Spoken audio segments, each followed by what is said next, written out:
Ito na yung video na nag-viral na fiesta. Naalala nyo ba to? Parang 1 week ago ginawa natin. So ito guys, yung sa video, actually, isang araw lang yon gawa na. Bali, iniwan lang sa amin kasi gabi na sila ng maggagabi na rin nung sinimula namin to. So, yung ginawa dito, palit ng buong cooling system. So, maintindihan nyo, kaya pala nagba-viral yung video kasi maraming nag-aasim sa comment section kung paano yung gagawin.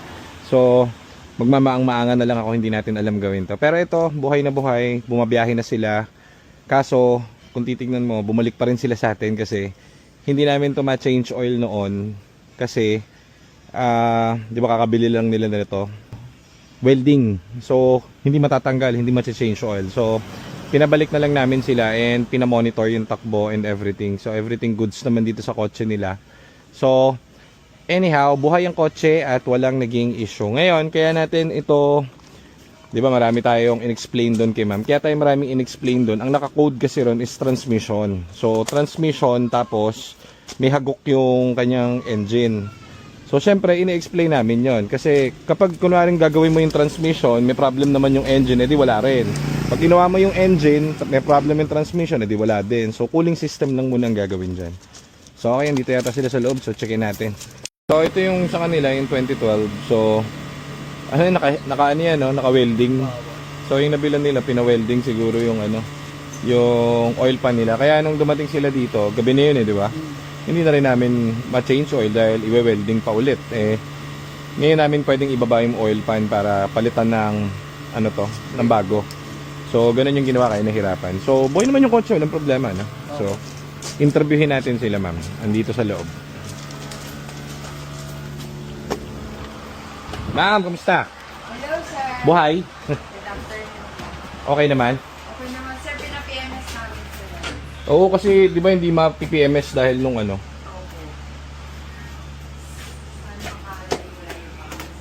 Saan kayo pupunta, ma'am?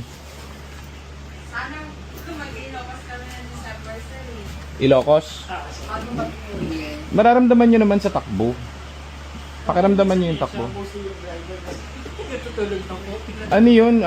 Sa di ba nang binlag namin yan, ma'am? Daming comment dun. Ano raw? O yung sa office namin, sir. Sa? Sa office namin. Talaga? Nagpa-vlog kami pag gano'n. Dami, 1 million yata yun, ma'am.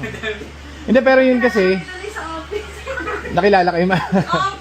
Hindi, pero yun kasi, marami dun, kaya ganun, dumami. Kasi, yung mga taong nanonood nun, fina-find ways din nila kung ano yung problema, ganito. Ang problema ko dun, di ba marami ako sinasabi dun? Kaya ako marami sinasabi dun kasi ako yung bearer ng bad news eh. Okay na naman. Di ba? Hindi, yung mga nanonood, kumbaga di nila mag-gets na ako yung bearer ng bad news. Inis ka namin nila, ma'am, to. Naka-code yung transmission. Tapos mayroong problem yung engine. Yes, sir. So ngayon, kapag syempre kabibili mo lang, logically, kung ako mekaniko, papagawa ko lahat sa'yo. Pero alam ko yung gastos malaki. Opo nga, sinabi. Di ba? Yun yung ini-explain ko dun na parang kung ako yung nasa sa tsinelas nila, hindi ko papagawa kasi kabibili ko lang eh. So, parang 180 yung binili ko tapos gagastos na naman ako ng 100 plus para doon sa makina, then yung engine. Magkano lang binayaran nyo dito sa cooling system? Parang 17? Opo, hindi na kami discount. Siyempre. Pero buhay yung kotse. Mandar. So, pero yung tinest drive namin, di ba tama naman yung findings natin dahil nung umaandar tayo, sir, no? Nawala yung yung drive. Yun yung sinasabi namin na alam namin sa computer pa lang may something yung yung transmission. Pero nga kasi ang logic, pwede nating ipa-overhaul yan, pa-overhaul din yung tranny. Kaso umaandar pa eh. Lang, pud-pud. Pero tinuro ko sa iyo yung yung pag nawala, lagay mo sa neutral, saka sa drive. Ngayon, pwede natin gawin yun anyhow. Kaso nga, masakit sa banks dahil kabibili nyo lang eh. Di kunwari ito, umaandar ngayon, di ba? Pwede kami overhaul yan. Kikita kami, magagamit nyo na. Pero ngayon, sulitin, ma'am, kapag magka-problem kayo dyan, kunwari, iyan kasi, ma'am, matibay talaga ang 2012. Sa tututuusin. Marami akong ganyan, kaya alam ko yung magiging, kumbaga yung magiging dulo niya. Parang ganun. Sa kanya kasi, meron siyang tama sa engine, meron din sa tranny, pero hindi pa ganun ka-severe. Kaya sabi ko sa inyo, i-cooling system muna, para hindi masakit sa Dami kasi doon ko comment, parang yung mga siguro mechanic sila for Toyota, for Honda, iba naman kasi sa Ford, di ba? Kita niyo yung ginawa natin dyan, ano lang, basic nga lang. Tapos na nga agad dyan, ginabilang kami. Di ba? Kinabukasan niya wala yung susi. Dala pa namin Yung susi. At least yan, nagagamit nyo. So yun naman yung ano kaya namin binablog. Kasi minsan, yung mga, hindi naman kami repair shop eh. Pero kadalasan kasi, syempre pag repair shop ka nga, gusto mo, maraming gagawin. Eh yung sa amin, ayoko nga may gagawin eh. Napansin nyo ba yung in-explain ko sa inyo? Ayoko may gagawin. Gusto ko, ito yung best natin na gagawin sa kanila. Parang ito yung pinaka-main. Di ba nag-overheat kayo nung dumating? Ayun, nagawa na natin yung overheat, okay na. O ngayon, yung engine tumatakbo naman, edi okay pa naman siya. Sa kanya na iyan, pag nagkaroon kayo ng onting, nakaluwag kayo ng onte, o di unti-untiin natin yung sa engine muna. Oo. Hindi natin na kasi yung sa oil pan, di ba? Yun na lang yung kulang nyo, yung change oil. Yes, sir. Saan yun nadala na? After nung nag-Pasig. Pasig. Mga pa dito lang.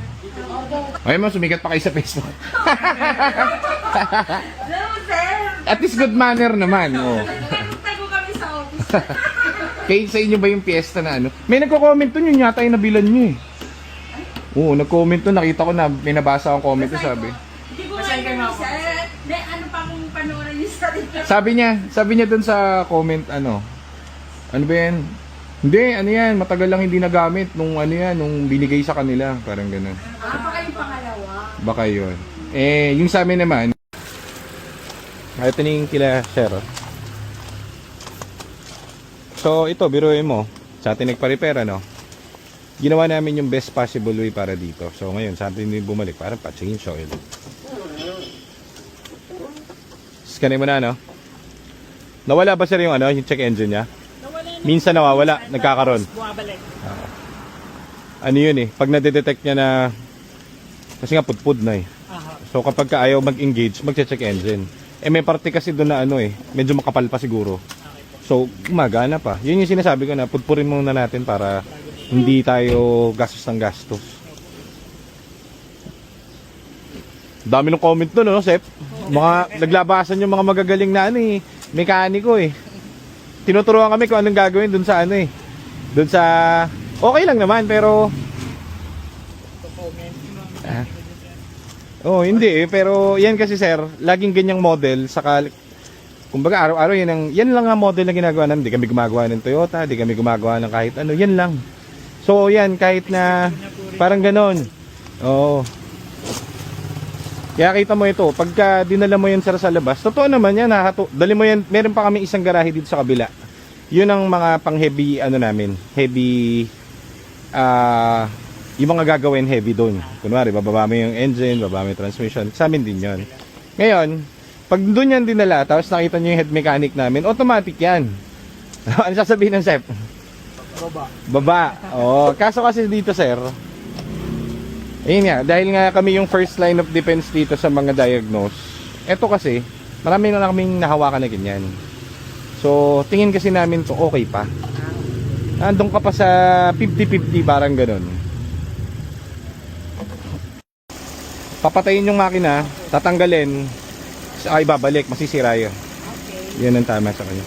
Ma'am, ingat kayo. Thank you po. Salamat. Sikat na sila, ma'am. Pakita na naman kami.